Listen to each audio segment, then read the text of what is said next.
የእስራኤል ችግራቸው በጣም አስቸጋሪ ናቸው። ኃጢአት ይሰራሉ።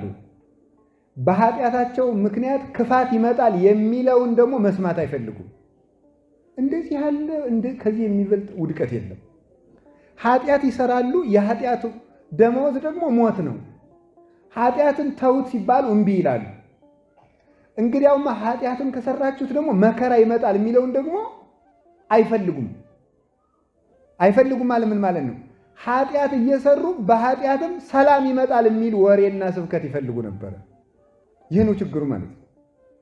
ኤርምያስ ደግሞ የሚላቸው ምንድን ነበረ? ተው ክፋት ይመጣል ብሎ ይነግራቸው። የሐሰት መምህራን ደግሞ ሄዱና አይዟችሁ ሰላም ነው ይሏቸዋል። ምንም ችግር የለም የዛሬ ወር ሰላም ነው የሚመጣ ይሏቸዋል። ኤርምያስ ደግሞ ነቢዩ ኤርምያስ ደግሞ እንዲህ ያለ መከራ ይመጣል ይላቸዋል። አንተ እንደው ከመቼ ዕለት ወዲህ ሰላም ተናግረህ ታውቃለህ? አንድ ቀን የኛን መኖር የኛን ደግነት ተናግረህ አታውቅም ይሉታል። አንድ ቀን ምን አለ? ተናግሮ ባይሰሙት ቀንበር ተሸክሞ መጣና እግዚአብሔር እንደዚህ ቀንበር የሆነ መከራ አመጣባቸዋለሁ ብሏል አላቸው። አንተ ከመቼ ዕለት ወዲህ ሰላም ተናግረህ ታውቃለህ ብለው ቀንበሩን ቀሙት። የእንጨቱን ቀንበር ቢቀሙት የብረት ቀንበር አድርጎ መጣ። እግዚአብሔር እንደዚህ ያለ ከባድ መከራ አመጣለሁ ብሏቸዋል አላቸው። ከዚያ በኋላ ምን አሉ? አንተ ወዲህ ከመቼ ዕለት ወዲህ ተናግረህ ታውቃለህ? በድንጋይ ይሉት ነበረ። እነዚያኞቹ ሐሰተኛ ነቢያት ደግሞ ምን ይላሉ? ሰላም ነው፣ ምንም ችግር የለም፣ አይዟችሁ፣ እግዚአብሔር ያሳርፋል፣ ቸር ነው ፈጣሪያችን እያለ አትጨናነቁ ይላሉ። ይወላችሁ ኢዮብ እንደዚህ ያሉትን ሰዎች ምን ይላቸዋል? የሚያዳክሙ አጽናኞች ይላቸዋል። የሚያዳክሙ አጽናኞች። ነቢዩ ኤርምያስም ሰላም ሳይኖር ሰላም ይላሉ ይላል። ሰላም የለም ግን መሸንገል እንፈልጋለን፣ እንደ ሕፃናት ማለት ነው። ሕፃናት ጅብ በታዛ ሲጮህ ያእሪ ብለው ከእናታቸው ጉያ ጥብቅ ይላሉ።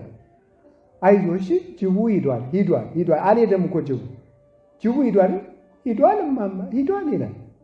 አዎ ሂዷል ይተኛል። እዚያ በኋላ ማለት ጅቡ እያለ ጅብ የለም መባል ምን ይጠቅማል? የኮ ሕፃንነት ነው፣ ለጋነት ነው። በዚህ የሚጽናና ሕፃንነት ነው። ደካማ ማጽናኛዎችን እየሰማ መከራን መስማት የማይፈልግ ትውልድ ፍጹም ደካማ ነው። መከራ እንዳይመጣ ንጹሕ መሆን ነው እንጂ መከራ መጣ መባልን ከመስማት በመሸሽ ከመከራ ማምለጥ አይቻልም። ለዚህ ነው የሚያጽናና ወሬ። አብዛኛው እኮ ወጣት ከምሽቱ 12 ሰዓት እስከ ጠዋቱ 12 ሰዓት አንዳንድ ክሊኒኮች፣ ካፌዎች፣ ሬስቶራንቶች ከተማ ስትሄዱ 24/7 እንሰራለን ይላሉ አይደል? ምን ማለት ነው 24/7 ማለት ነው? 24 ሰዓት 7 ቀን ሙሉ ስራ ላይ ታገኙናላችሁ ነው። ጥቂት የተጋነነ ነገር አለ። አሁን ሰው 24/7 ፌስቡክ ውስጥ ነው ያለው። ለምንድን ነው ሲባል ሰላም ፍለጋ ነው። እስቲ እንደው ሰሞኑን እናንተና ታስረው ይሆን ተፈተው ይሆን እያለ እዚያው ተጥዶ ነው የሚያድር። ፌስቡኩ ሰላም አንጠብጥቦ የሚያድር ይመስለዋል፣ እንደ ደመና ማለት። ሰላም የሚያመጣ ስራ አይሰራም። ሰላም ማግኘት ግን ይፈልጋል። ረድኤት የሚያመጣ ስራ አይሰራም። ረድኤት ማግኘት ይፈልጋል። በጎ ንጉሥ የሚያመጣ ስራ አይሰራም። በጎ ንጉሥ ግን እንዲመጣ ይፈልጋል። ጥሩ አባት የሚያመጣ ስራ የለውም። ጥሩ አባት መባልን ግን ይፈልጋል። ቁጭ ብሎ ማለት የሚያጎርሰን እኮ የምፈልግ ደግሞ ለድንቁርናችን ለስንፍናችን ደግሞ የጥቅሱ ብዛት። አንድ አባት ምን አሉ? ተማር እባክህ ልጄ ተማር እባክህ አሉት። አይ አባታችን እምበላው የለኝም አላቸው። ምንድን ነው ያሉት? ስትደነቁር ምን እየበላህ ደነቆርክ ብለውታል። እንዲህ ለድንቁርና ከበላህ ለምን ያንን እዛ አትማርም? እንዲሁ እኮ አይደረስ እኮ ነው በእውነቱ ማለት ነው። እንደተደገመበት ዲያብሎስ ቀጥ ብሎ ተጎልቶ ጊዜውን የሚያሳልፍ ሰው አለ በእውነቱ ማለት ነው። እንደዚህ ያለ እና ሰዎች ደግሞ ይሄንን ተጠቅመው የቤተ ክርስቲያን ጠላት የሆኑ ወንድሞቻችን እህቶቻችን ሳያስቡት ጠላት የሆኑ ለኛ የሚመቹ ንግግሮችን፣ ስብከቶችን፣ ሌሎች ነገሮች ያዘጋጁልናል። ለምን? እኛ ደካማ እንደሆንና በጥቂት ነገር እንደምንጽናና ያውቃሉ። በጥቂት ነገር እንደምንጽናና በሚበላ ባገዳ ምጣጭ የሆነ ዕቃ የስጦታ ዕቃ በተሸፈነበት በአልሙኒየም ወረቀት በላስቲክ የሚታለል ሕፃን ቀለል ባሉ ነገሮችና ንግግሮች ኑሯችን ያቀለሉልን መስሎን አይዞ ስላሉን መከራው የቀረልን መስሎን እግዚአብሔር ቸር ነው እንጂ አንተ ግን ጨካኝ ነህ።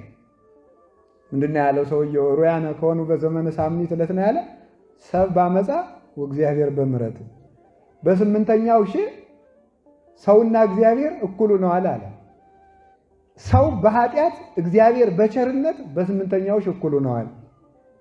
ሰው በኃጢአት ምን ማለት ነው? በስምንተኛው ሺህ ሰው እየሰራው ያለው ኃጢአት የእግዚአብሔርን ቸርነት ሊያክል ነው ማለት ነው።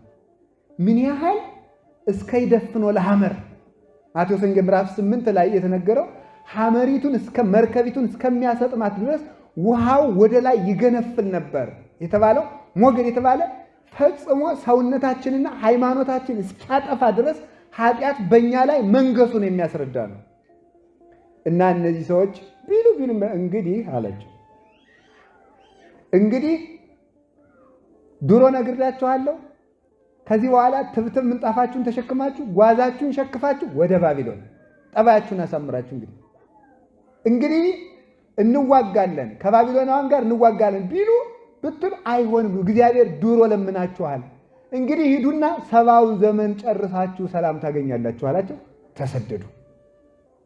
ከስደት ደግሞ ውጡ ሲባሉ ደግሞ ባቢሎናውያንን ያገባችሁ ወንዶች ሴቶችን ያገባችሁ ወንዶች ፍቱ፣ ባቢሎናውያንን ይዞ መግባት አይቻልም አላቸው። አንፈታም አሉ። ሴቶችንም ፍቱ አላቸው። አንፈታም አሉ። መጨረሻ ላይ ከባቢሎን ያመጣችሁትን ሚስትና ከባቢሎን ያመጣችሁትን ባልና ያመጣችኋትን ሚስት ጥላችሁ ካልሆነ ኢየሩሳሌም መግባታችሁ ማለት ነው። በፍጹም ኢየሩሳሌምም እንሄዳለን መፋታትም አንፈልግም አሉ። አስደናቂ ነው እኮ። ኢየሩሳሌምም እንሄዳለን መፋታትም እስቲ ንገሩ፣ እስቲ በሉ፣ እንደዚህ በሉ፣ በሉ ቃሉን በሉ። ኢየሩሳሌምም እንሄዳለን በሉ። እሺ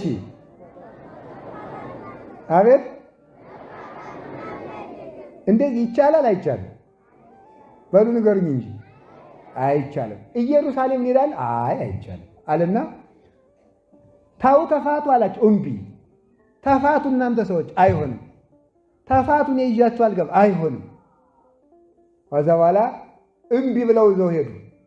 ከዛ በኋላ ምን አደረገ? ወደ ኢየሩሳሌም ሊገቡ የተወሰነ ጎዳና ሲቀራቸው በሉ እንግዲህ እናንተ የፈታችሁት በሏቸው አላቸው። ዘለ እያባረረ ደግሞ ሲሰዳቸው ምን እናደርጋለን እንግዲህ ባቢሎን ሄደን ደግሞ እዚያው ትዳራችን ይዘን እንኑር ሲሉ ደግሞ ባቢሎን ሲሄዱ ደግሞ ድሮ ጥላችሁን ሄዳችኋል ተመለስ፣ መልሰው ደግሞ ግንባረውን እያሉት መልሷቸው ከሁለቱም ሳይሆኑ ቀሩ። እሺ ያሉትን ይዞ ግን ኢየሩሳሌም ገብቷል፣ አግብቷቸዋል፣ ከምርኮ መልሷቸዋል። ይሄ ምንድን ይመስላችኋል? ከባቢሎን ያገባችሁትን ፍቱ የተባለ ኃጢአት ነው። ኃጢአትን እንደ ባል አግብታችሁ ኃጢአትን እንደ ሚስት እንደ ትዳር ይዛችሁ ልማዳችሁን መተው ያቃታችሁ ሰዎች ተው፣ ኢየሩሳሌም አትገቡ ማለት ያንን ካልተፋታችሁ መንግሥተ ሰማያት አትገቡም። ሕዝብነቱን የእግዚአብሔር ሕዝብ ናችሁ፣ ግን ካልተፈታችሁ ግን በዘርና በስም በመጠራት ልትገቡ አትችሉም ማለት ነው። የምን ማለት ነው? ክርስቲያን ብንሆንም ከኃጢአታችን ካልተፋታን የስም ክርስትና ስላለንና ቤተ ክርስቲያኖች ብዙ ዓመት ስለኖርን መንግሥተ ሰማያት ልንገባ ግን አንችልም። መፋታት አለብን። ከማን ጋር? ከባቢሎናውያን ጋር። ከኃጢአታችን መፋታት አለብን። እምቢ አሉ። ሂዱ፣ ወደ ዓለም ሂዱ። ይሄ ምን ማለት ነው? መፋታትም አንፈልግም፣ ኢየሩሳሌምም መግባት እንፈልጋለን ማለት መጽደቅም እንፈልጋለን፣ ኃጢአቱንም መተው አንፈልግም ማለት ነው። አሁን የዛሬው ወጣት ጠባዩ እንደዚህ ነው። በአብዛኛው ከኦርቶዶክስ ውጭ ያሉት አዳራሾች ይሄን የሚያለማምዱ ነው።